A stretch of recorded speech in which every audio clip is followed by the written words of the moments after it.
हम ना जाइब हम छोड़ हट कहे ना जाइम जी काहे ना जाइम वो जाके काम करावेलू झाड़ू पोछा लगवावेलू हमरा से काहे ना करम राउर माई दहेज ले ले बाड़ी पैसा जब गिनात रहे ना कहनी कतना हम ना ले हम औरु दलग तो करम ना ए नैहरा करम ससुरो पे करम चल आपको तो हमके घरे जाए तो हमरा के आयो दादा काहे मारा तने अपना रजाऊ के कैसा राजा जी हई सिंदूर लगला से राजा जी रहुआ हो जाई नौकर बनी अब नौकर जैसे मैडम के साथ एगो नौकर जाता है देखो दूसरा नियर व्यवहार मत करा मत ना ना चल ए सुना ना मत लिया जा मन हमार तनी काहे ना लिया जाई कह रहे हैं ना हमके जाएगा बा कहीं औरी काहे छोड़ा अरे आई हो माई औरो तोरा तोड़ दम लांगर बनाइए दे हम चलो अरे मार बाप रे बाप बताओ दीदी जी उठम तो कहम के देखा बेले खाना नहीं बनन इसे जल्दी से फटक बीन के बैठा दी चावल ना तो वो खातिर दुगो बात सुन लेम हम ऐसे भी ना चाहिए ना कि दीदी जी दुगो बात बोल देवे काश के अपने से सकराए उठ के के जाने कैसे ना ते नींद एकदम लाग गेल तेज बन गई आई हो तो अभी चाउर फटकत हो अब मजदूर खेत में आगल बड़ा सा कोन आरी करे खातिर ओने खेत जोताता तू तो मन गजब मन अभी सुतला ही रहलू हम कबे 5 बजे भोरे में हम गइल बनी काहे ना जगह नहीं है दीदी जी आप हमरा के मन तरे कब जगाई तब नहाई धोई पूजा पाठ करी तब एक हम खेते में जाई हां ये रोपनिया ना हो ये धानवा चोरा मुंह में नाच जे मेहनत लागेला रातो दिन नींद लाग गेल जी पता ना 12-1 बजे ले सुतनी हम रतिया के चाउर रजा पूरी सब्जी बना दो पूरी सब्जी बना हाँ, दी सूखा गेहूं तो नहीं खे ओकरा के मिली में पिसवाए के पड़ी गेहूं नहीं खाता घर में मतलब आटा नहीं खे चली आई प्रणाम भौजी खुश रही रवा प्रणाम भौजी। बड़ा ठीक कोई नहीं है खुश रही गोड़ लगी मुता का तनी उड़ुआ लेखा ये पाहुन जी बड़ी टाइम पाए का बनी ये दीदी चमड़ा देखी ना पाहुन जी काहे मुंह लटकइले बानी का हो गइल जी बैठे बैठे पानी लेके आओ एकरा आदत बाटे मुंह लटकावे के देखी खेत में काम बाटे ठीक बा ना हां अच्छा ठीक बा रसगुल्ला मिठाई बा में हां अरे पानी उनी ले आओ लगो भाभी बड़ी प्यास लागता कह देनी बुची जी ना कि खेतवा में हमरा काम बाटे जान तनी खेत जोते खातिर बोलले बानी आ 2-3 गो मजदूर लगइले बानी आन कोड़ करे खातिर तो अब सोचे 300 रुपया मांगो तड़सन बाप रे 300 रुपया ए भौजी सुना ना मजदूर के हटा दई का बड़न हां तो ठीक है वही का मुर्गा तो मछली मंगा दी एक खाए के जा जी पाहुन जाई तब खेतवा पे जाई और डी वाला खेतवा बाटे जाइए हां जाइए पानी लेके आओ तनी गुड़ पानी लेके आओ तनी खाना ना खा के नहीं हनु ठीक बा तब हां जाई जा हफ्का पैंट अप हो जाए अरे वही पे जाई ना वो जो धोती होती पहन ले हम चद्दर देबो कनिया गमछा घर में जाई लपेट के जाई जल्दी जाई वो जो देखी खेत पे के होने के जाई ना तो दिहाड़ी लोग ऐसा मांगे ना 300 रुपया टेंशन मत ला वो चल जाई हां ठीक बनो जाई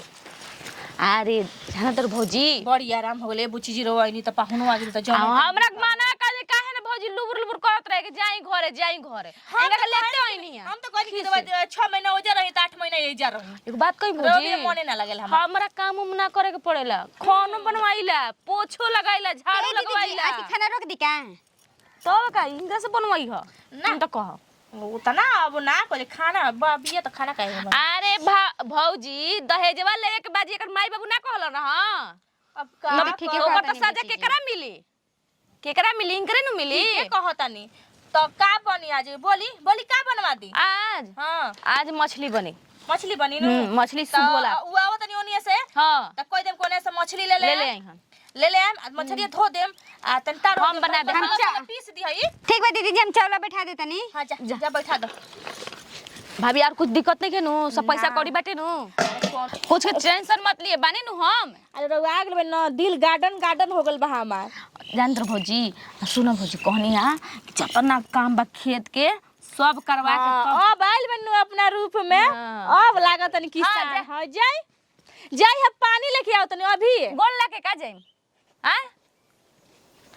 लेकिन रउआ ठीक बारा रउआ अपने बस में कोइले बनी मरत न तो बहुत बढ़िया बात बा ए भाभी होइसे अंगुरिया ना चाहिला न होइसे कइले खई काम करे के बा त करे ल हमहु दहेज देख आइ रती भैया से त हमहु काम करबैती लेकिन दहेजे अब जबरा ना दिया अच्छा ना लगी हम भाई काम करी त अच्छा ठीक बाला कोनो बात ना कहनी भौजी कि जितना बा खेत में के काम कुल्ली करवा लियो तो फिर जाई तो आवे के नाम ना ली। ठीक बनो काहे ना रवान तो ना लेके चल पहले चल घर में पानी ले चल। गाँव हम काम करब तो माई कही कि लइकवा काम करता है जो ससुरारी में काम करता नहीं, यानी दामाद लागम नंदोई लागब। केहू देखी अभी बेबी आदमी के हितवा काम करता ससुरारी में।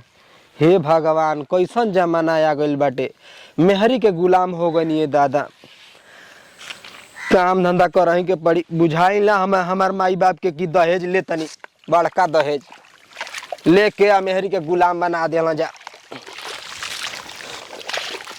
बाप रे जीजा का हो जीजा।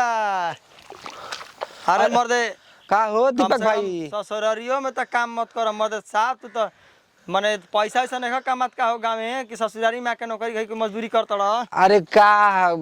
बताई भैया, अब काम तो करही के पड़ी ना। अब ससुरार आ घर बाटल थोड़ी बाटे। भौजी के खेत बहाना हो। हाँ हाँ हाँ मर्दे तारी हो दिन देखे के पड़ता ना। अरे ना भैया ऐसा थोड़ी बात तू बे। तो मर्दे साफ मेहर मौक भइल बड़ा हो। अरे सास आ माई बाटल थोड़ी बाटे, कहीं ना कहाला। कर जन करता रहा। बाप रे बाप, अरे कोनवा कोड़ दी हो दादा। ए तोरा आवन से हमरे आंगना में आई बाहर भौजी, आंगना में। बाप रे बाप, मिजाजे थक जाता काम धंधा करत करत में। आई हो दे सुन तड़ू हो, तने एक लोटा पानी या तनी खाना द, बड़ा भूख लागल बा हमारी। बाप रे बाप अजी का कहत नहीं आन हो गए सब काम उम। हाँ कोड़ देनी है। आए हाँ कुल्ली खेत हो गइल। हाँ अब भूख लागल बा। मने अतने देर में तोरा भूखो लागल ना। हाँ कुकुर ने खटावा तड़ू हमारा के जब से जैसे लेके आइलू आ दतुरे ना कर देलू आ भेज देलू सुबह सुबह अनकोड़ खटवावे। कुकुर ने कना आ पैसा ले बजी ना कहनिया। आ कनवा कहीं उठा तड़ू कुकुर छुलुपिया कबारी ले हम चिंतनी के नाम। भूख लगल बा लेके आवा। आराम से बोली प्यार से, जहाँ चढ़ के बोलम ना तो चिनी ना हमरा के। ना ना देखो कोनो बात ना, हमको हम जोन कहबू तेवन हम करम। तो सुनी का बात नो कि सब्जी खत्म हो गइल बा, दाल खत्म, जानते बानी बाल बच्चा वाला घर बाटे, भाभी के बड़का लइका बा खा गइल हटे, तो हम सोचनी के जाए दो जाई चुपचाप आम बाटे लीही आ जाके सिलौट पर लहसुन ले लिया चटनी जाके पीस के आ चावल भात लाओ तनी आ जाके खा ले बापा। तू ना पीस देबू चटनिया। क्या करी तनी फिर से बोलता ना ना देखा तनी कुदारी काटिए दे में जे जा तू ले ले आवस, तू हम खा ले मैनेज कर लेब हम। तू जा ले ले आओ जा जा, हम चटनी ना खाएब, हम खा लेब नमक भात। हाँ ज्यादा बेसी ना बोली हमरा बिरी ना समझ कर करे। आही रे करम, फुटल किस्मत हमार। कौना मेहरारू से पाला पड़ल, दान दहेज के चक्कर में है गुलामी मेहरारू के करता ये दादा। घर तो घरे ससुरारियों करावतिया, बेइज्जत करावतिया हमारा के। आई है करम, फुटल किस्मत हमार। लेके आवा ली पानी डालल बा खा ली ठीक बनू ताका तनी का मुंह खाई तरा कबो मिलले नहीं के खाए खातिर अच्छा छले का खातन फरुआ चलो बड़ा हमर देहिया काट काट आता। निहा के नहीं होने से यही सब अपन बिछौना पर सुताई लेना ऐसे कहले के नीचे सुती मले आदमी कहीं काहे मना करत तड़ू। खाइम चुपचाप के बकवास करम। आ जाई 12 बजे तोहरी रात में। हां मुंह ना देखनी शकल ना देखनी है आइम 12 बजे 13 बजे बनल बाटे, माना मत करियो। ना ना ना खाए जा काटे में देरी ना लगी समझ नहीं नो खाई दत तो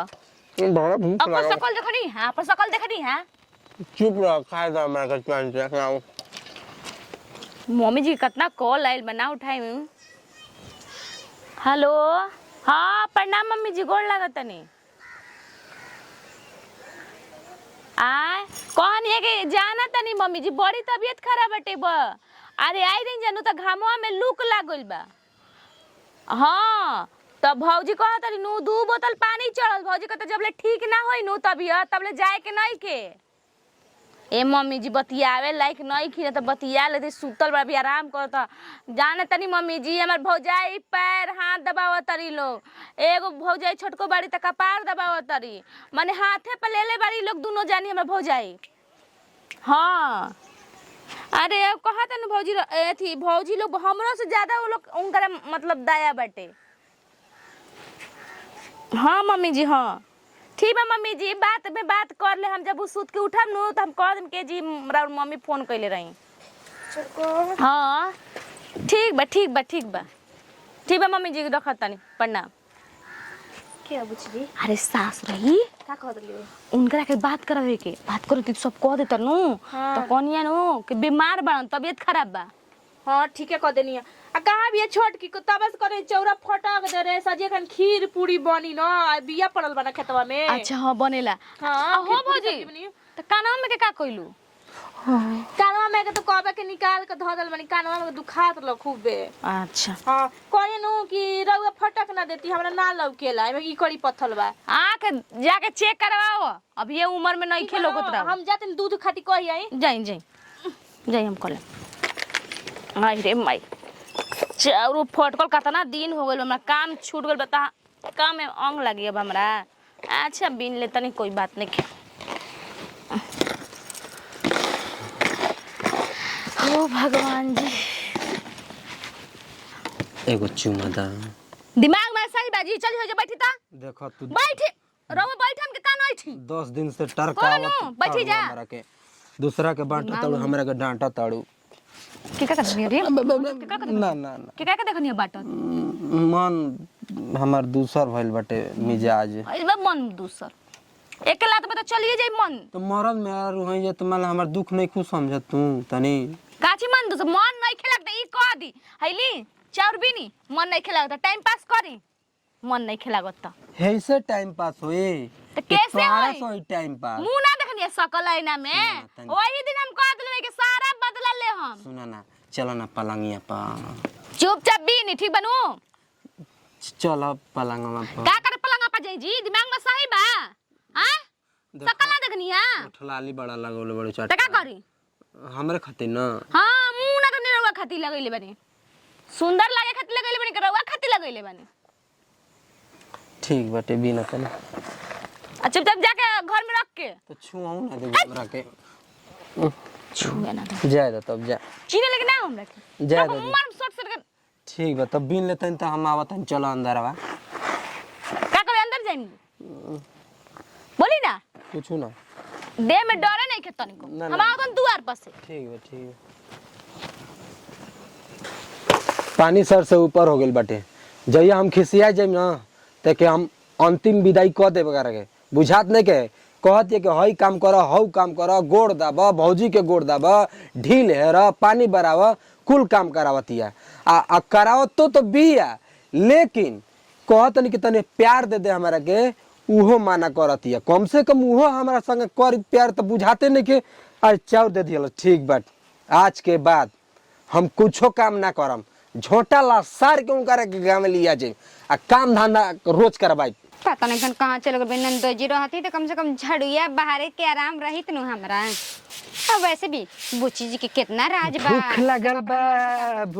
भजी भूख लागल बा खाना दा जी लेने तनी झड़ुया लगा देना हमर डांड में बड़ा दर्द बा जी। झाड़ू झाड़ू हमने लगाई झाड़ू खुद लगावा जे तो लोग को नौकर ना आई हम ई ठीक का बा ना कहता नहीं जी अबे बुच्ची जी के बुलाई अब बुलाओ का उनकर से डर लागल बा का उनकर हम बता रहे कोनो डर नहीं के ठीक बा ना का लगा कर और देखी ना झाड़ू नहीं लगाओ तो नंदोई जी झाड़ू लगा लायक नहीं की ना लगाई ना लगाई वो माने कि हम दामाद के नौकर बना के रखल बड़ू जे तो लोग बाबू मैं दहेज ले तोहरी ना कहला लाज नहीं खेला तोहरा हां भतार से काम करवाओ तो लाज नहीं खेला तारा ये कमाओ करती तो हम माई बड़ाई करी तू लेके काम करता फालतू बकवास ना ठीक बना बोरिया बिस्तर बाना आ चलन घरे समझ गेलू ना भाभी बड़की भाभी बार के रुकी बुलाओ हौ काम करा तो हौ काम करवाओ तो कुल काम करी का तो हां इन लोग का चोली से फिची का हम हां हां जी तू बकवास मत कर जौन बाड़ू ना तो बटले बाड़ू समझ गेलू ना का बहु राइल बनी जी का मारतनी का मारतानी ठीक करतनी हम झाड़ू पोछा बर्तन करे वाले का औरत का काम करी का हम आजे बुझले का आजे बुझाइल हां मौका ना बन मर्दे हैं के चढ़ावला जी हां केहू ना केहू ने के चढ़ावले हमरा कानवा भरले होइया देखा जेतना बोलो तो ना मुंह में ताला लगा लो ठीक बा ना ढेर कपड़ा पे मत चढ़ी ना तो जे खाना जब करे तो हम लोग मत बोला जब मर्द मेहरारू के बीच में, ठीक ना? तो बिगाड़ ऐसा हो जी ना आप बोले भाई कहीं रिश्ता टूट जाई, आवाजाही बंद हो जाई। टूट जाओ ना काची के धमकी देता नहीं धमकी करे त ए, निकल जाई पोरिया बिस्तर बना देख लिया ना जेबी ना जाई तो आज के बाद तोर बतार मर जाई, ठीक बा ना? चल ठीक बा तोरा ना कहां घर में देता नहीं देखिए दीदी जी मियां बीवी की चल, लड़ाई में हम तो कबो ना खुश बोला रहते, ना समझनी। कोनो सुख नहीं करे मुआ ना चल चल अरे मौका हिंजड़ा अरे चल ना जेम रे कुछो कहले लेके चल गाँव में, ठीक बा ना? ना जाई। चल तोरा के वही जो बतावा तनी। का बतेबे अरे चल, अरे चल कद हो बतिया के चल चल जी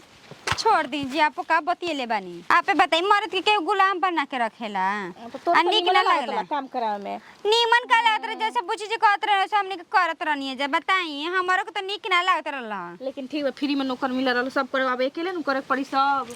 अब आ जाए दीजिए, मान ली नंदी के छोड़ दी मर्दा तो नंदी के रखे के पड़ी त का करती? जिंदगी भर लेके झेकती जानू। चल तनी फोन करके पूछ ले कि मारा तुरंत नहीं खनु समझा दिहल जाई अब मारत केतनो होई। त मोह नु लागत हमको आखिर हमनिए खातिर नु करत लिए जन करत लिए त हां ई बात तो ठीक है कोनी, चली आई